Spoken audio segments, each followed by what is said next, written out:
Hey everybody, welcome back to another midweek episode. Kind of a spooky place to be filming today, isn't it? I mean, here I am down in the dungeon of our church basement, one of the back rooms that we use for storage. It's dark and it's damp, and most people try to avoid this space because you never know what's going to be creeping and crawling around. It's spooky. It's scary.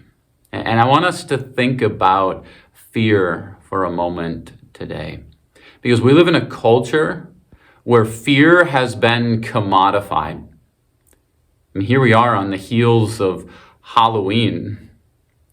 And it's one of the biggest holidays that people celebrate and throw money at. I mean, just drive to the east of town toward Chaska and you'll see Screamtown. Cars backed up in order to get in so that they can walk through various haunted houses, take a haunted hayride, and have the living daylights scared out of them, all for a price. Maybe some of you have done that. Maybe you've had kids or grandkids that have done that. But me? No. There's no appeal whatsoever because I already have an overactive imagination. I don't need someone to scare me. I live with fear every day. See, it seems like fear has a death grip on us, just like the hand of a bony skeleton reaching out and grabbing your jugular and refusing to let go. That's what fear often does to us in our lives. Fear drives us. Fear motivates us. The choices we make or don't make are so often driven by fear. My tendency to overthink is driven by fear. My tendency to want to please people and not to get on their bad side is driven by fear. My refusal to ask others for help is driven by fear. We live in the death grip of fear.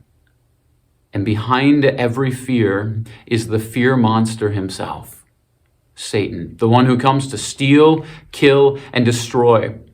Is it any wonder that as we celebrate Halloween, there are all kinds of devilish figures that are walking around trying to scare us? It's because behind all of our fears is Satan. But it doesn't have to be this way. Martin Luther continued to discover this in the Reformation, which we also celebrate. As 1 John chapter 4, verse 18 says, perfect love drives out fear. The perfect love of Jesus drives out all of your fears. You know, Luther lived during a time in which fear had been commodified as well.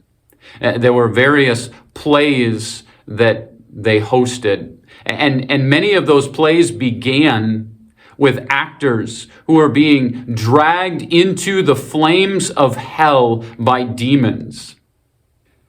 And Luther said, you don't have to pay to watch something like that because Jesus has already paid the price. Jesus has already suffered and died on your behalf so that you can rest secure in his love. So, I don't know where fear has a grip on you. But you don't need to be afraid. Repeatedly throughout Scripture, that's what God says to his people. Do not be afraid because he is with you and he is for you wherever you go. Fear has lost its grip on us because of Jesus. You can rest secure in his love today. Thanks for joining me. I'll see you again next time.